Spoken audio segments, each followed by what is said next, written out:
What is up, it's a Figure Hunter, and today we have the feature new update on the SleepWise, SleepGate, and voice guidance on the Polar Ignite 3. Plus we have the final review. So this review is going to be in two parts. So we're going to talk about the new features and look at them specifically, and then we're going to do the final review. So if you like this review, please give it a thumbs up. Please consider subscribing for more. I just got the Huawei GT Runner and I'm pretty fired up about it.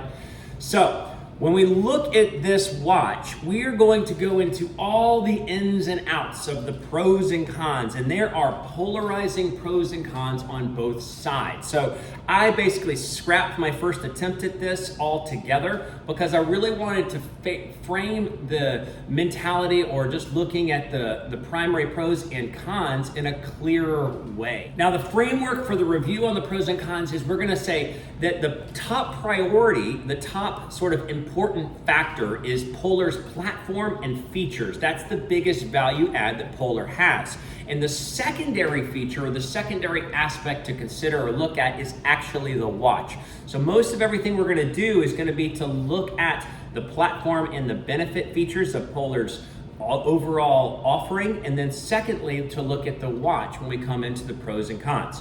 Now, looking at these new features, the SleepWise, SleepGate, and voice guidance. So SleepWise conceptually is basically taking a snapshot of your last night's sleep and projecting what your energy levels are going to be throughout the next day. And that is to help you to have an idea of when you need to maybe take a rest, when you maybe take a nap, when you have a cup of coffee, to be able to keep up or work against when your body is going to have a lull. Now, it doesn't take into account sort of activity throughout the day, whether you have a high stress day or whether you're just sitting around on the couch all day. So it's hard to say how much value it's going to add over the long term, but I think it's interesting that it's giving you sort of a snapshot projection of what your overall flow of the day is based on your last night's sleep. Now, the SleepGate is basically a projection. When you look at your day, so from your quality of sleep, the SleepWise gives you a projection of when you might have lulls in the day, when your energy level might be lower, but it also predicts when your energy is gonna tank towards the end of the next night. So the SleepGate is actually a snapshot of when you should try to go to bed based on a projection of when you're gonna run out of resources to have alertness, readiness, and all of those types of things. So it's sort of a projection off into the future of when you should go to bed based on your last night's quality of sleep. So let's look at the results and take a All right, so here's the main landing page, and you'll see a new feature here that is your SleepWise. So you're gonna go into that. It's gonna basically take an estimation of your energy level throughout the day. Now, this is a future forecasted estimation, so it's not real time. So it's gonna say, okay, your quality of sleep determined a boost score in the middle there, like fair, 7.9 out of 10. And you're gonna see your boost levels. The higher the green bar or the lighter the green bar, the more energy you should have at those moments in the day. And the lower the green bar, the less energy, the more of a lull that you're gonna have. So you can see that as you hit midnight tonight, I should start to feel like I'm out of energy. And then based on the quality of last night's sleep and the projection of my energy levels throughout the day, it's also giving me the SleepGate, which is a time that I should shoot to go to bed because my body would be at its energy level demise. So you can also see this if you look down at the bottom now. There's a little moon with the electric aspect. You can see this, and it's the same sort of snapshot. And then there's a calendar button up in the middle top, and you click on the calendar button, you can see projections of what your week looks like, or what your week has historically been with your overall sleep, your overall boost levels at any time. And you can see your boost from sleep like over a predicted period of time. Now, this again is a similar snapshot, but a different version or perspective to your sleep quality. So you can see just a little bit of a snapshot of all sorts of different pieces of information when it comes to the weekly average, today, versus past days, and your prediction based on how much energy level you provided yourself to go into the next day based on historical trends. And you can go back, just like with any of Polar's things, you can go back week to week and you can see what your score was. Ooh, I had a low one on that week. But you can see where your boost levels were, and you can see, like in the ultra light green, in some of these, that I had good rejuvenation throughout the day, therefore it predicted I had good energy level.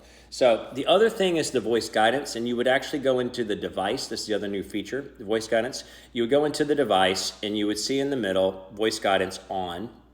You'd click into that, and it basically, training guidance just says, okay, it's gonna announce the next interval, like you have 20 seconds to the next interval, and then, okay, now the next interval is starting. And then you can also have it announce laps based on whatever you determined your laps to be, as well as you can announce what heart rate zone you're in. So it doesn't tell you the movement or the feature, it just tells you what the time frame is for starting that next movement or feature, whether you have a lap or whether you're in a new heart rate zone. You can speed it up, you can test the sound, all of those types of things. So simple overall. So let's talk about these two new features. Okay, so we can see with SleepWise, it's kind of an interesting concept, but it's still gonna have to unfold whether it has a lot of value. Obviously, the SleepGate, a projection of when you should go to bed, is also an interesting idea, so we'll track those things or look at those things over time. Now, the second feature that was released with the Ignite 3 or announced the Ignite 3 and now has finally become available is voice guidance. Now, I tested this on a workout, and I don't think it has a lot of value. It ties into a FitSpark recommended workout for the day, whether it's core and mobility, whether it's just a body weight workout, whether it's a run, and it gives you projection through an earphone through the phone. So basically you have to have your phone with you, and it'll tell you when the next movement is coming up, but it doesn't tell you any details about what that movement is. You still have to look at the watch. So it'll give you timed reminders of what's coming up, or an announcement of if you've completed a lap, or an announcement of if when you're into a new heart rate zone, but it doesn't actually tell you what the next stage of the workout is. And so I don't find the voice guidance to be very useful. So those are the new features. Now let's talk about the review of the Polar Ignite 3. So again, the framework is such as this. You want to look first at the platform of what Polar provides as the most important piece, and secondarily at the actual features of the watch or the functionality of the watch itself, like the hardware. What we're gonna do in this review is we're gonna look at the watch in a hands-on, and then we're gonna look at the core features of the Polar platform, including those new features. And then we're gonna have a hardcore dive into the pros and cons of both sides, the platform and the watch device itself, specifically looking at the Ignite 3. So with that, let's just look at a quick hands-on of the new Ignite 3 and what features come in the hardware device itself. All right, so here are the two watches. This is the Ignite 2, so you can see just a basic snapshot of the differences in the screen when it comes to the Ignite 2 versus the AMOLED screen. So here the widgets are sort of around the watch face. Here the widgets are actually big, brilliant features. And I don't know if you can tell on the camera, but the screen quality is just much more brilliant here. Plus it has a domed edge versus a flat face on the Ignite 2. So the other feature difference is the Ignite 2 used Polar's original charging aspect, and then now Polar is switching to this on their more recent. This just snaps in the back, snaps in nice and secure. So that is the Ignite 2. The Polar Ignite 3 comes with a short and a long band. I have found, and I have a 176 millimeter wrist, I've found that this band, actually the short worked fine. It's got sort of a textured feel to it. I don't really love the clasp on the side. So when you look at the watch and you just look at the features, and again, we're gonna save most of the harder pros and cons discussion towards the end. So you have the big screen and it is beautiful. So the new widget design is kind of neat. The fact that you can actually see big, clear visual representation. So you have your activity for the day, the time spent in each heart rate zone over the course of the week, dusk and dawn, sunrise and sunset, the weather widget. And if you click into any of these, it's gonna take you into a bigger summary of what the day looks like. And it does a great job with that. So you'll see there's a glitch between how long it takes to go back to a screen. So there's something with the operating system. You have your cardio load, which we'll talk about in detail, your nightly recharge, we'll talk about in detail, and then the suggestion. This is FitSpark's version of recommendations for workouts of the day. And you can see you have cardio workouts, core workouts, mobility workouts. It's kind of nice to have that feature. And there's the delay you can see again. The other thing that's hard is when you go into some of these, sometimes you'll click on it and sometimes it doesn't register like what that you've clicked the screen. That actually happens a lot more often than I would like it to. So it's actually working better now. But you get all the information. Those are the widgets. That's the watch. And the other thing that's a featured benefit about this is it's got dual band GPS. So that's a big add. So it's going to be able to connect to 2 satellites at the same time to give you hopefully better GPS tracks. It's got one button, which is difficult for me because sometimes the screen, or often the screen, is a little glitchy. And then it's got notifications, so you can see notifications as they come in. It's not the best because the notifications don't always arrive, and if they don't arrive the first time, then it's going to tell you 30 minutes later, and then it'll tell you the same notification multiple times. It does have the flat back when it comes to, so the thickness is thinner than the Ignite 2 because it doesn't have a raised heart rate sensor. So it is just sleek and slim, 43 millimeters across, 10 point something millimeters thick. So just a very sleek, nice watch and a very brilliant, pretty screen.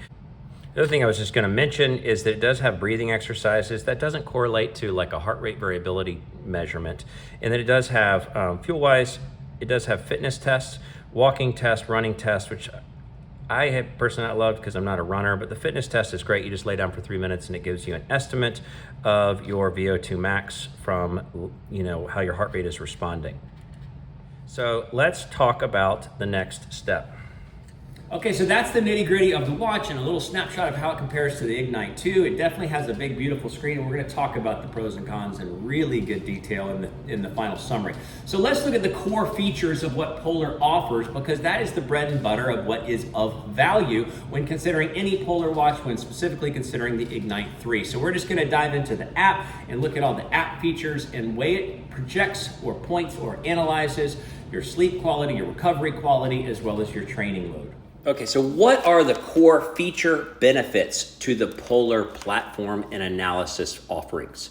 So in simple terms, this is the summary snapshot, and each of these are a core feature or a value benefit. So I'm going to start with the most simple, and that's the activity page. So the activity page just says, hey, you've been very active today or not active, but did you hit a goal? The goal is kind of cool because it's based on heart rate, steps, and workouts. So it'll tell you if you made the most or were overall productive throughout the day. So that's a neat feature. When it comes to the workout features, one of the things that I like is when you look at a workout, you'll see in the middle here under the Training Load Pro, you see a cardio load. That's a TREMP score. So that is an exertion evaluation of how hard you worked in that workout. It's basically how much load you put on your cardiovascular system. It's not just you're not getting from the watch just heart rate zones and time in heart rate zones, which you do get, but you're getting a score. And that score has value to show like how hard you worked.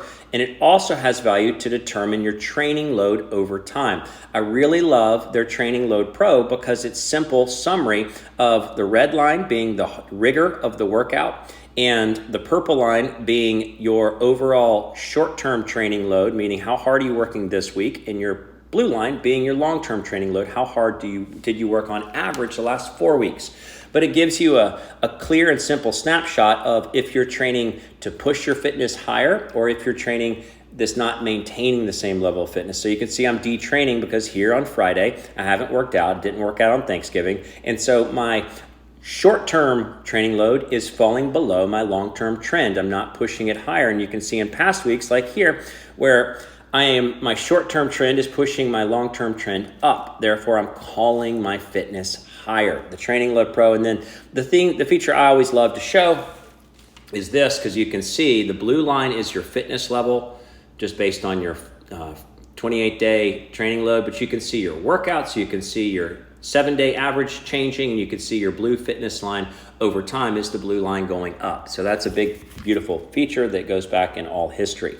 The other thing that is a huge thing for Polar is the nightly recharge. The nightly recharge is just a big value add when it comes to looking at your readiness for the day, because it takes into account not just your sleep score based on sleep stages and your averages and time per each sleep stage, but you're also your autonomic nervous system charge, which is another set of stats, your beat to beat intervals, your heart rate variability, which is a big crux, big fundamental piece, in your breathing rate. So are your last night's stats on the autonomic nervous system rejuvenation side providing a positive score or a negative score. And you can see that at times it basically says I was compromised, and at times says it was good. And the sleep score obviously is just the combination of all the factors, or how much time you spent in each zone relative to your 28-day average, if you're getting more quality sleep or less quality sleep.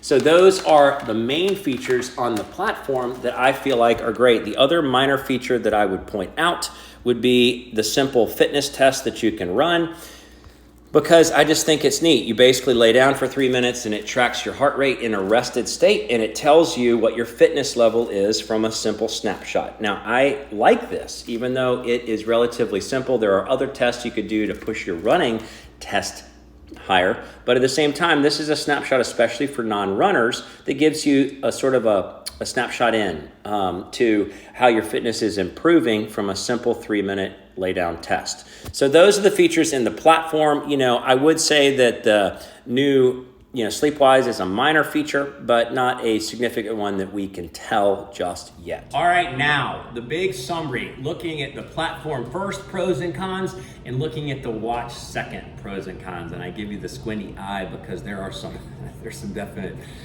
polarizing differences. So when you look at the platform, what are the pros? The nightly recharge is fantastic. At the way they take the autonomic nervous system rejuvenation and the sleep score, and they combine it into a recommendation for the day. I love the cardio load score, so the exertion score when you look at a specific workout, how hard you worked. And then I love the training load over time, that you can see it scattered across a long period of time. I love that it actually has an easy fitness test.